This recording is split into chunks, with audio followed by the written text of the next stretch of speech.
Hi, Sage Canaday here. In today's video we're going to talk about natural running, and I'm going to kind of outline some of the aspects of what that entails. Running is kind of a paradox because it's this extremely simple activity, but at the same time it's also extremely complex from a biomechanical standpoint, from a physiological standpoint. But hopefully through this video I could outline some key points that I personally believe will help you develop a more efficient, economical stride that will not only reduce your injury risk, but will also lead to faster time and more enjoyable running.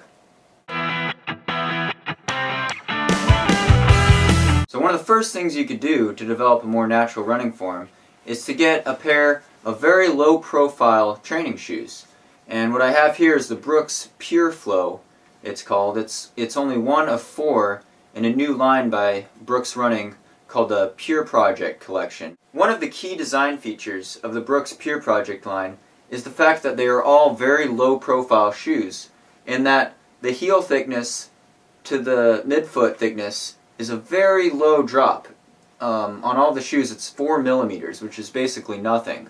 So the idea is that you could land more up on the midsole front part of the shoe rather than the thick heel, like in some overly cushioned shoes that kind of reinforce poor form, a poor heel strike, which I'll show you later in this video.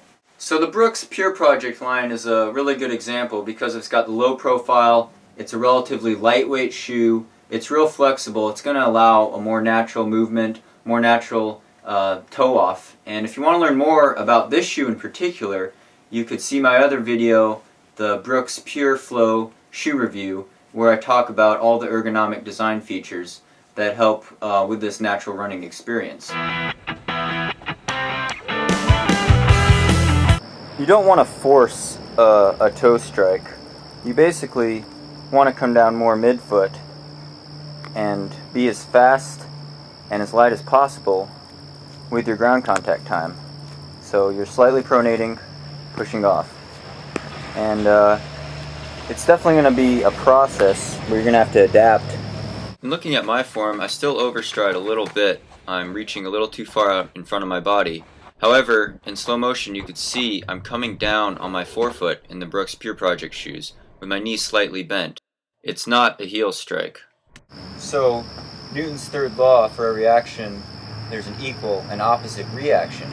So, if you're coming down at this angle, you're going to get braking force coming straight back that way. You want to go that way. But if you're coming down over top and moving over, your body's already moving forward. There's less of that jarring reactionary force coming back. So I plant, pull over. You want to always think that you're lifting your leg up and bringing it over with each back kick. But it's a nice and light action, so you're just kind of kicking it up, pulling it over, and then you're pawing across the ground. So your foot's already moving back as it's hitting the ground.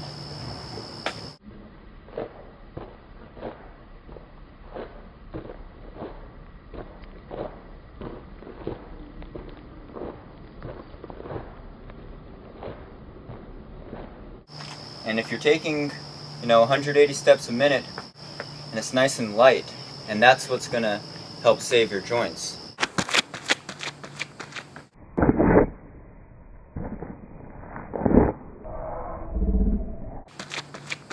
So just doing drills like this, standing in place, working on your cadence, is going to help build that neuromuscular connection for you to get that kind of speed.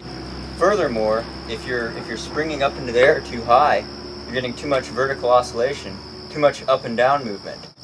You want to keep most of your movement heading forward. So that usually is going to require a slight forward lean kind of at the chest. So you lead with your chest. You envision there's a skyscraper 45 degrees away and your chest is pulling towards that. That's going to keep your forward lean and it's going to keep your foot coming down in the right spot. The key is to come down right under your center of mass, your center of gravity. So whatever arm carriage you need to be able to maintain that is also important. Here you can see I carry my arms a little bit low, but that is what works best for me. You might be a little bit different. Whatever you find most relaxing. Some people are better off carrying their arms low, down here, nice and relaxed. Others are going to be better off at about a 90 degrees with a short, relaxed movement.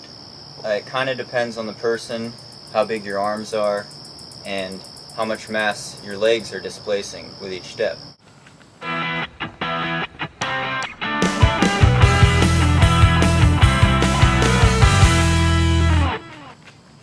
So the ultimate goal is to help you reduce your risk of getting injured while developing a more efficient, more economical running stride, which in turn is going to increase your performance and your overall enjoyment of the sport. So I hope you find this video informative and helpful, and most of all, run happy.